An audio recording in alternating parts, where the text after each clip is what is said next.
न बेटा अंग्रेजी बोल पा रहा है और न ही अपना गुरु। ऐसे में ट्रोलिंग से तिलमिलाए अमित शाह ने अपना गुस्सा निकाल दिया है बेचारी सीधी साधी अंग्रेजी भाषा पर। गुरुवार 19 जून को अमित शाह ने कहा है कि इस देश में जो लोग अंग्रेजी बोलते हैं उन्हें जल्द ही शर्म आएगी। ऐसे समाज का निर्माण दूर नहीं है। मतलब मोदी जी ने विदेश जाकर टूटी फूटी अंग्रेजी बोली और फिर इसके लिए उन्हें थोड़ा ट्रोल कर दिया गया, तो बीजेपी ने अब अंग्रेजी भाषा के खिलाफ ही मोर्चा खोल दिया है। बीजेपी अब चाहती है कि आप और आपके बच्चे अंग्रेजी ना सीखें बल्कि हिंदी में ही बात करें। तो वहीं इनकी सीएम रेखा गुप्ता कहती हैं कि संस्कृत कंप्यूटर फ्रेंडली लैंग्वेज है, संस्कृत वैज्ञानिक भाषा है। ये लोग इस तरह की बातों से आपका और आपके बच्चों का ब्रेन वॉश कर रहे हैं। आज रेखा गुप्ता अपने बच्चों को संस्कृत नहीं पढ़ाएंगी बल्कि इंग्लिश पढ़ाना पसंद करेंगी, लेकिन गरीबों के बच्चों को संस्कृत पर ज्ञान दे रही हैं। देखिए, समस्या हमें हिंदी या संस्कृत से नहीं है, समस्या बीजेपी की हिपोक्रेसी से है।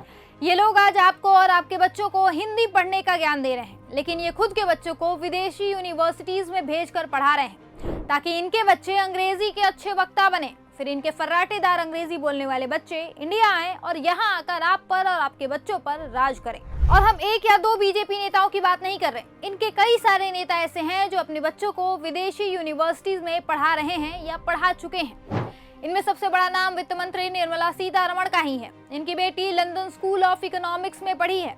फिर शिवराज सिंह चौहान को देखिए, इनका बेटा पेनिसिल्वेनिया यूनिवर्सिटी में पढ़ा है। रक्षा मंत्री राजनाथ सिंह का बेटा लीड्स यूनिवर्सिटी में पढ़ा है। केंद्रीय वाणिज्य व उद्योग मंत्री पीयूष गोयल के 2 बच्चे हार्वर्ड यूनिवर्सिटी में पढ़े हैं। विदेश मंत्री एस जयशंकर का बेटा Macalester college and Georgetown university में पढ़ा है। स्मृति ईरानी की बेटी भी जॉर्ज टाउन यूनिवर्सिटी से पढ़ी है। ज्योतिरादित्य सिंधिया का बेटा येल यूनिवर्सिटी में पढ़ चुका है। हरदीप सिंह पुरी की बेटी वारविक यूनिवर्सिटी से, गजेंद्र सिंह शेखावत की बेटी ऑक्सफोर्ड यूनिवर्सिटी से और वसुंधरा राजे का बेटा जॉनसन एंड वेल्स यूनिवर्सिटी से पढ़ा है। देखा आपने, सारे के सारे बीजेपी के बड़े नेताओं के बच्चे विदेश में पढ़ रहे हैं या पढ़ चुके हैं, वो भी एक से एक नामी यूनिवर्सिटीज में फर्राटेदार अंग्रेजी बोल रहे हैं। और यही बीजेपी आपको सलाह दे रही है कि आप अपने बच्चों को हिंदी सिखाएं। उन्हें अंग्रेजी सीखने की कोई जरूरत नहीं है।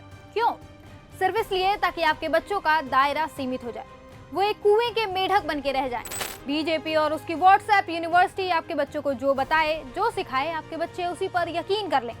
गोदी मीडिया आपको जो झूठी और प्रोपेगेंडा वाली खबर दे, बच्चे उसी को सही मान ले। बीजेपी के कुछ नेताओं के बच्चे तो विदेशी नागरिकता लेकर बैठे हैं, दूसरे देश में अपना करियर बना रहे हैं। और आपके बच्चे क्या कर रहे हैं? आपके बच्चे बीजेपी का झंडा उठाकर रैलियों में घूम रहे हैं, हिंसा का शिकार हो रहे हैं, प्रोटेस्ट में धक्के खा रहे हैं, मंदिर मस्जिद के नाम पर आपस में लड़ रहे हैं। उन्हें न ढंग की शिक्षा मिल रही है और ना ही रोजगार। बीजेपी की इस चाल को नेता विपक्ष राहुल गांधी भी समझ गए हैं। उन्होंने ट्वीट कर इनके पूरे खेल को उजागर किया है।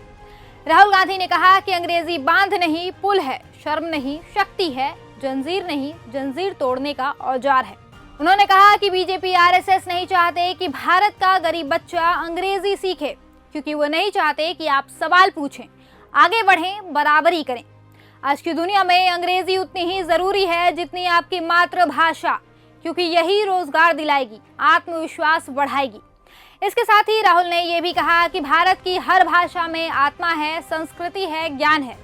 हमें उन्हें संजोना है और साथ ही हर बच्चे को अंग्रेजी सिखानी है। यही रास्ता है एक ऐसे भारत का जो दुनिया से मुकाबला करे, जो हर बच्चे को बराबरी का मौका दे। बता दें कि बीजेपी को भी जल्दी ही समझ आ गया कि भाषा पर युद्ध छेड़ना इन्हें भारी पड़ सकता है, तो पार्टी आलाकमान ने तुरंत एक्शन लिया और अमित शाह के भाषण के ट्वीट्स और खबरों को एएनआई वगैरह से डिलीट करवाया गया। हालांकि बीजेपी इसके बाद भी अमित शाह के बयान को छिपा नहीं सकी और अब इसके लिए हर तरफ से ट्रोल किया जा रहा है उसे।